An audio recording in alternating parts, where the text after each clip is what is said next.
Nongeye kuba hamwiriwe na mwaramutse barundi kazi, ndizera ko muguwe neza aho muherereye hose mu mfuruka zine z'isi, haba abari mu Burundi, haba abari muri EAC, haba abari muri Afrika, haba abari muri Aziya, haba abari muri Amerika, haba abari muri Europe canke mu Burayi, eka isi yose ndabasuhuje barundi kazi, kaze kuri Fleury Podcast TV.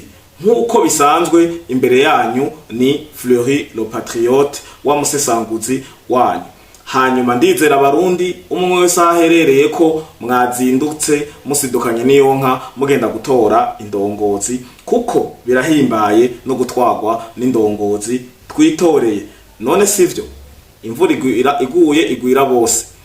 Wase kuja gutora indongozi barayitora ikagutwara. Vyiza nuko twoja gutora kandi ndizera ko aruko vyagenze. Hama tukiri muri runo rutonde nyene ko rw'ivy'amatora rw'indongozi, hari amajambo, hari urukurukuru, hari ivyo no kwita ibihuha, kuko iyo ikintu kiba kitaraba inkuru nyayo kiba kikiri urukurukuru, amahimere canke ibihuha mu zindi mvugo.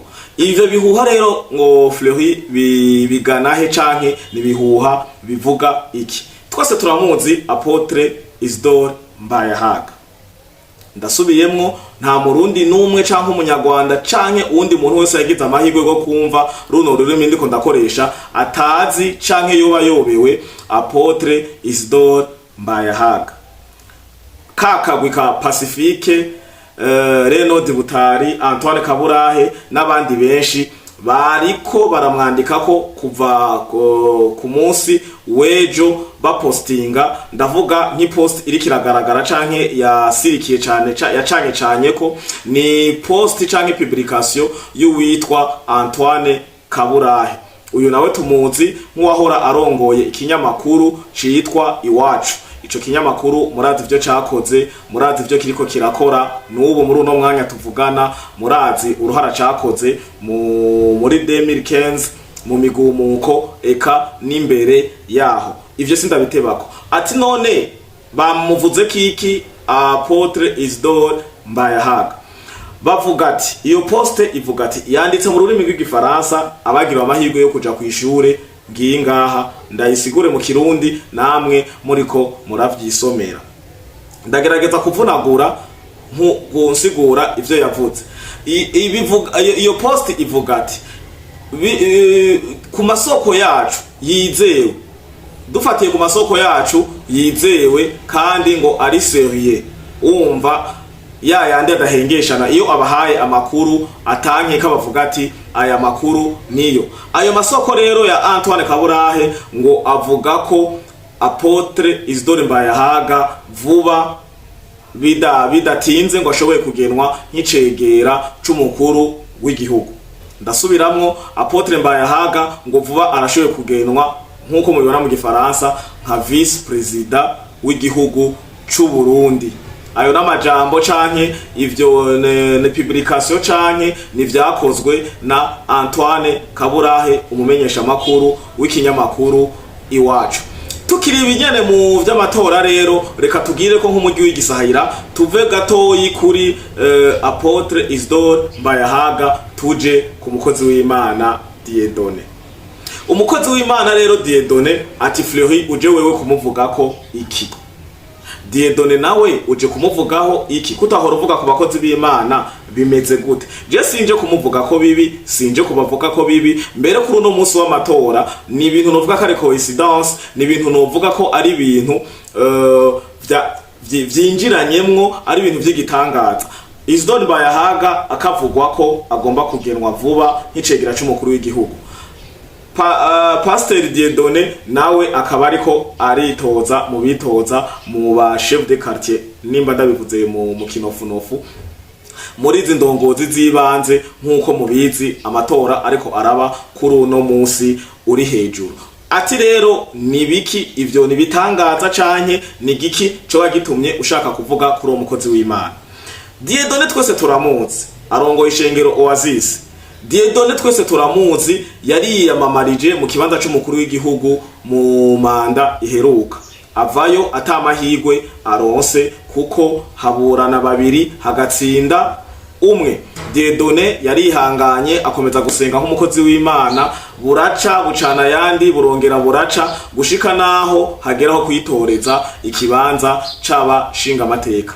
Dieudonne aritegura aragorora ishati n'ikoti ariyamamaza mu bashinga amateka bigenga nk'uko yaraherekejwe na ba Mukombozi, ba Hamuhamu n'abandi benshi bari mu bashinga amateka bigenga. Naho nk'uko byamugendekeye ubwa mbere co kimwe n'abandi muri ino turu muri amatora heruka haba abigenga canke imigambwe nta wagize amahigo yo kuronka icicaro arivyo bita intebe mu nama shinga amateka y'iyi manda ya 2025-2030.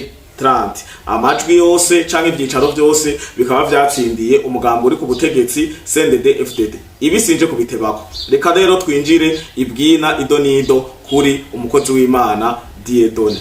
Ngo ati rero ngo bimeze gute? Hari amajambo nyene ko akunda ari kwa Mbayahaga, benshi baravuga ati Pasteur Dieudonne yafashwe n'ibiki, Pasteur Dieudonne ni biki, ni bikarondera muri politike kuva ku ntebe y'ubukuru bw'igihugu yarayigwaniye, agwanira intebe y'ubushinga amateka, none ageze mu nzego zibanze, ageze kugwanira ubu chef de quartier. Ibi bakabivuga ngo bisunze ibintu bibiri. Pasteur Dieudonne umukozi w'Imana Dieudonne aravugwa ko yoba mu bantu ataco babaye ku gisata c'ubutunzi, novuga mu babosi, yoba ngo ari mu rutonde rw'ababosi, ari mu rutonde rw'abagwizatunga. Ivyo bivugwa n'abamuzi, abasengera mu rushengero rwiwe, abamuri hagufi, ababanyi biwe, abakuranye, abo bagendana, eka n'abavuga ati unamuravye no ku maso uyu mugabo ntacabaye, naho yoba adatunze ibirenze mugabo icitwa amafaranga agereranye arayafise. Sinje kuvuga iby'ubuzima bwa Dieudonne kubijanye n'amafaranga, nje no kuvuga ubuzima bwa Pasteur Dieudonne muri aya matora ariko araba mu gihugu c'u Burundi. Nkuko bivugwa ngo Isidore Mbayahaga apotre ngo ashobora kugenwa nk'icegera c'umukuru w'igihugu. Biravugwa ko na Pasteur Dieudonne ngo yoba ari karagwanira ivyicaro vya politike agana ikibanza c'icegera c'umukuru w'igihugu. Ngo biragenda gute rero hariya hejuru?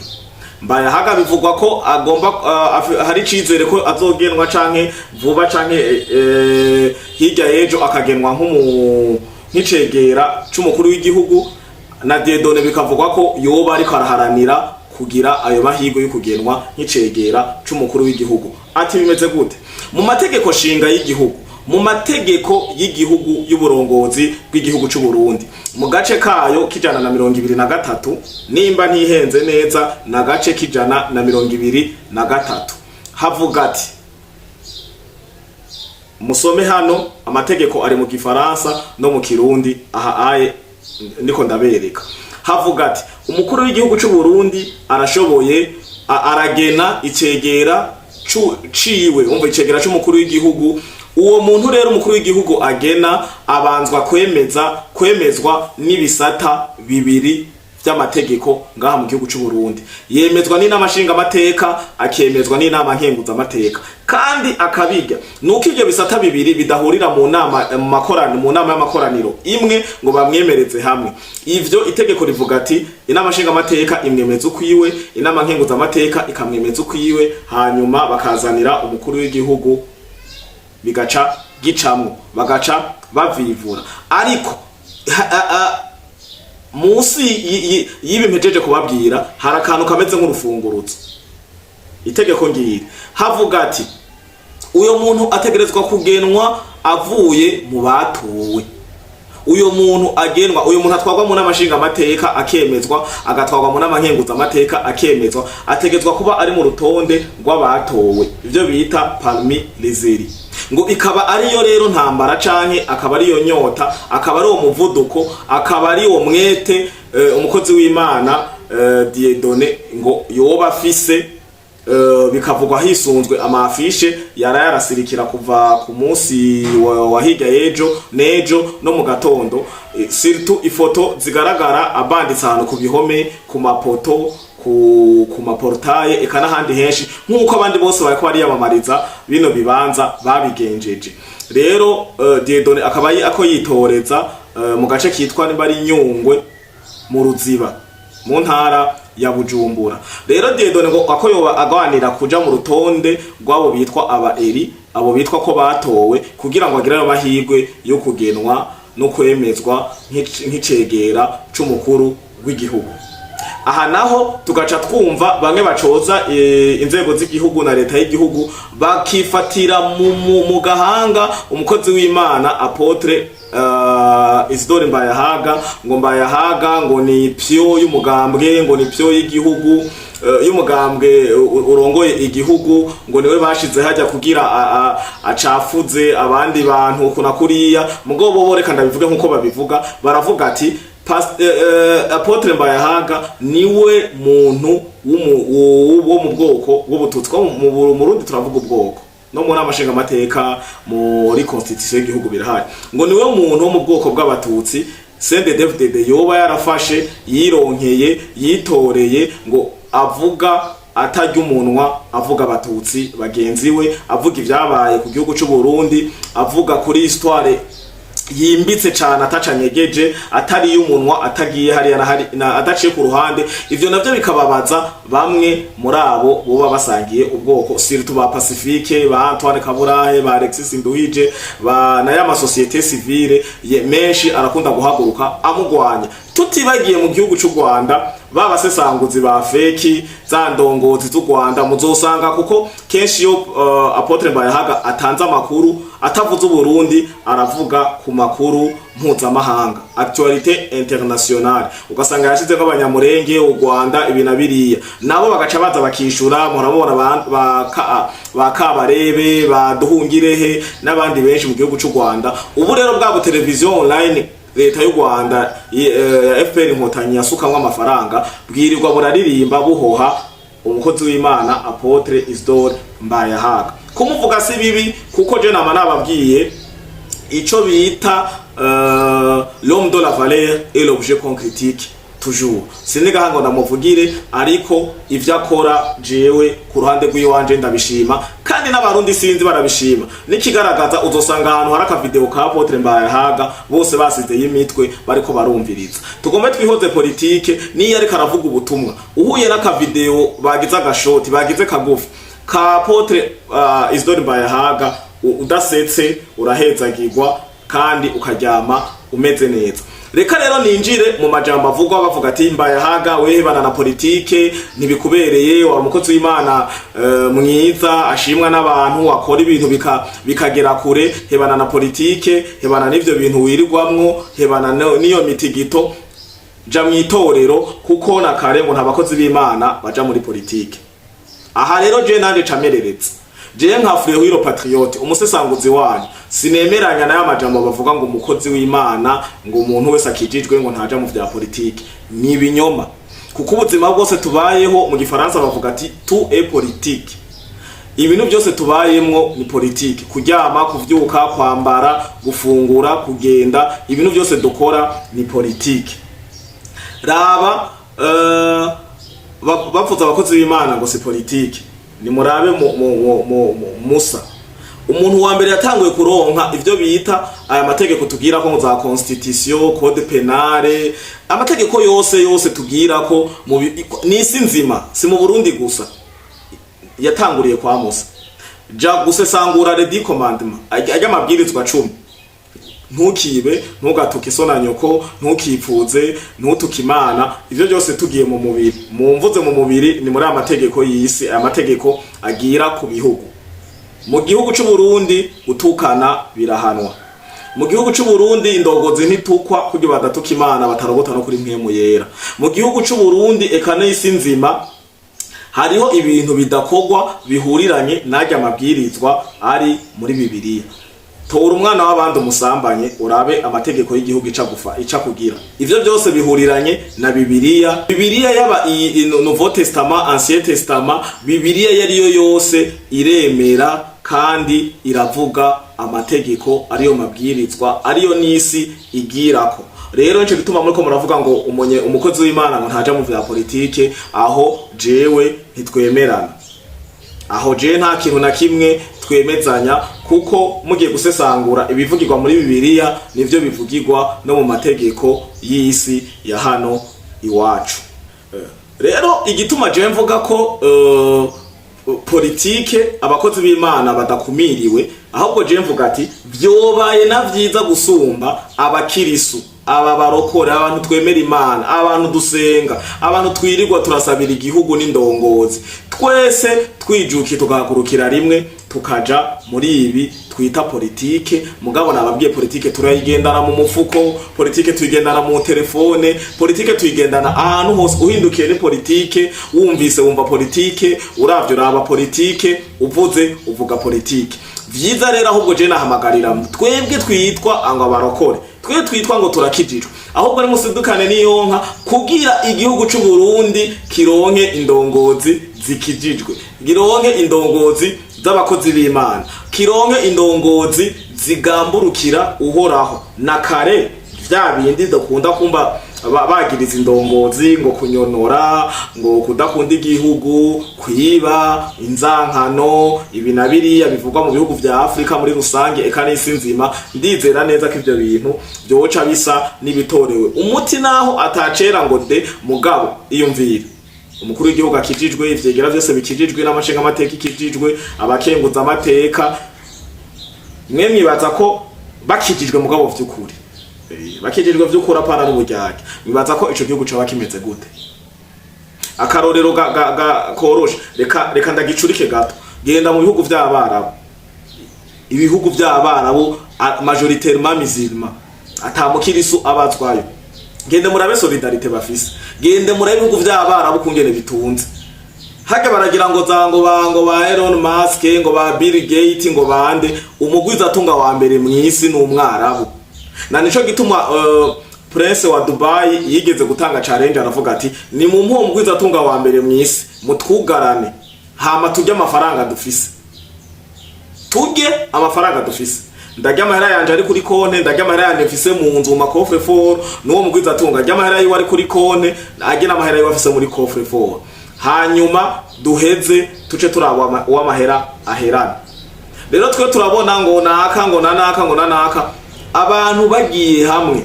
Ndiko ndavuga abo bantu b'abayisilamu, abo bantu b'Abarabu, raba igihugu cabo kuva ku mukuru w'igihugu kuva gushika kuri nyumba 10 n'abanyedini bemeta kuri meme onde. Ni gute none mwozibira mukashaka kuzibirira cyane, mugashaka inzitizo, mugashaka imyugariro ngo umukirisu ntarekuriwe kuja muri politike, ngo abakozi b'Imana ntibarekuriwe kuja muri politike? Nibajeyo nibanyaragase, kubera politike n'ubukozi bw'Imana nta na hamwe muri Bibiliya handitse ati umukozi w'Imana ntakivange na politike. Nta na hamwe handitse umukozi w'Imana marufuku kuba umuhonorable, umukozi w'Imana marufuku kuba umushikiranganje, umukozi w'Imana marufuku.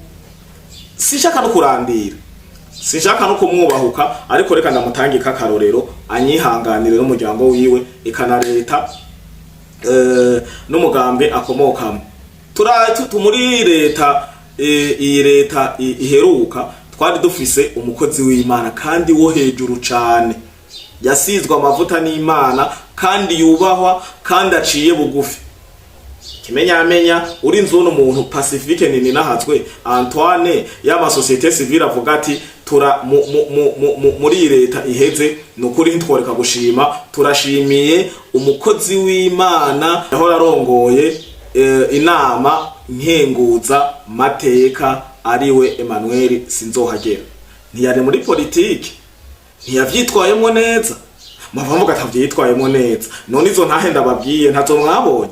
Ndamushaka ndabakorera ikiganiro, nzana amapost, nzana izo ntahe bavuga ati nukuri naka yagerageza. Bose nacagihura mutwe Cimamanda n'abandi bose baravuze ati muri no leta iheze nitworeka gushima, turashimiye. Barashimiye abantu bangahe? Mugabo mvuze ntanza akarorero kuri umukozi w'Imana mu vyubahiro vyiwe aheruka gushingwa muri ayo mabanga mashasha. Emmanuel Sinzohagera yaravuzwe cyane mu bantu bashimiwe cyane, yaragarutse cyane. None ga yemwe ntiyari umukozi w'Imana? Nico gituma rero abantu babaca intege bavuga ati abakozi b'Imana ntimuje muri politike, nabaswaganye ni mukore nakare. Vyoba vyiza murongo abakozi b'Imana muvuga ati pasiteri wacu ni umushikiranganje, pasiteri wacu ni naka. Mu rushengero mugasanga murafise abajeje intwaro, niho n'ibiciro bavuze ati umukuru w'igihugu avuze ati gabanura ibiciro by'ibi, muca mugabanya kuko muba mukoreshwa na mpemu kandi bamusa urukundo rw'abana b'Imana. Twese turabana b'Imana, mugo umaze kuja muri kategori yo gukizwa, yo kuba umurokore, yo kuba umukozi w'Imana inengesera, kuko haba hariho akantu kamwe canke tubiri uba usumba abadakijijwe. Abo iyo tuvuze abadakijijwe ucumengo hari ibintu vyo gukumirana canke gucira imanza, mugabo babandi no muri France baravuga ngo les païens, na Bibiliya iravuga les païens canke babandi badasenga batita ivyo amasenga, bavuga ati je senga nja gusenga ibiki. Haraho nabigira mu bigirwamana, haraho nabigira mu zabakiranga ainsi de suite. Rero iyo uri umukozi w'Imana uba ufise akandi kantu kabijya ko kwinengesera usumba abo bandi. Ntashatse kuguma mvuga nk'uko umengo ndiko ndabacira imanza. Rero igituma nakoze iki kiganiro nuko byahuriranye uno munsi ari umunsi w'amatora, hakaba hariko havugwa izo nkuru. Yes, nagumye nibanda cyane ngo kubarokore, ariko reka duhindukize ntongere tuje ku rundi ruhande. None je ndabaza kenshi muze murabe iyo amatora arangiye, iyo amatora ariko araba mu bihe by'amatora canke mu bihe by'ubundi buzi, iruhande y'abarorerezi barungitswe n'imigambwe, iruhande y'abarorerezi mvamahanga mvamakungu, haba hariho ico bita ukuboko kwa Eklezia Gatolika, ukuboko kwa abepiskopi. Kanatsinda uzokumva amatora, ivyavuye mu matora ntibimeze neza canke ibyavuye mu matora ni vyiza, amatora yagenze neza, bivugwa n'akagwi canke n'urunani canke n'indongozi za Katolika zagiye hamwe, aho vyama bigaragara ko Eklezia Gatolika ibifise uruhara muri izo ntambuko za politike. None izo nato sindongozi, abo nabo abakozi b'Imana. Aho muvuga ngo abakozi b'Imana ngo ntibaja muri politike, ntimwumva ko muko murabesha? Raba no mu mareta yose yahabaye kuva igihugu c'u Burundi kitanarikukira mbere no kubami, gende muraba abapadiri, muraba abasenyeri, muraba abepiskopi, eka n'ayandi matitre yo muri Katolika yagiye arahabwa yizegwa inzego zitandukanye. N'ubu tuvugana ndazi abari muri leta bari mu vyicaro vya politiki. Nkuko muravuga ngo abakozi b'Imana reka kuba misi yose muca mwumva umengo bavuza abaporoti. Oya, ushoboye kuba nyumba kumi, chef de quartier, umushinga amateka, umukenguza amateka, ikintu cyose wumva wo kwitoreza kibe, kuko idini siyigira indongozi. Kandi turangize tuzi neza ko nta kurongora kutava ku Mana. Rero abakunzi ba Fleury Podcast TV, uno munsi ndabizi ubusesanguzi nahora nkora ntibwasa n'ubwuno munsi. Uno munsi uravuga ati uno munsi kweri sinzisije iyo wayikuye, ariko vyose bikoranira hamwe kugira bitugirire umumaro. Kandi aya makuru yari amakuru meza cyane kandi amakuru aryoshe. Reka twitege twizere ko umwe muri aba babiri ashoye kuba icegera c'umukuru w'igihugu. Nibitaba naho ni kwa kundi nababwira ati inkuru ikiri urukurukuru, ikiri rimere aba ari urukurukuru nyene. Ariko nivyaja mu ngiro, Mbayahaga kizegwa, Imana ize muje imbere baturongore neza. Nihagira Dieudonne akizegwa nawe nyene, Imana izi muje imbere baturongogwe neza. Kasabo gusa nasi bakaba abakozi b'Imana, simba bakaba abapasteri. Ndizera neza ko umukuru w'igihugu araba ijisho ryiza kandi azi kuraba indongozi nzima, nkuko nyene yavyivugiye ati iyi leta tuzugiye gushinga si leta izokora ibishobisho, si leta izokorera ku banyamugambwe gusa, tuzoshira muri leta abantu babishoboye. Naho butaha ikiganiro ikindi mwibuke kugira sabone mwe mutari bwayigire mwahuriranye n'iki kiganiro kiriko kiraba abayigize muri abantu bazima muri abantu banje nanje ndabakunda kandi ndiyemeje kuzoza ndabagirira ubusesanguzi ndabazanira ibiganiro vyiza cyane hanyuma mwe namwe bashasha karibu kuri Flehi Podcast TV musangize n'abandi mwongere musangize n'abandi hanyuma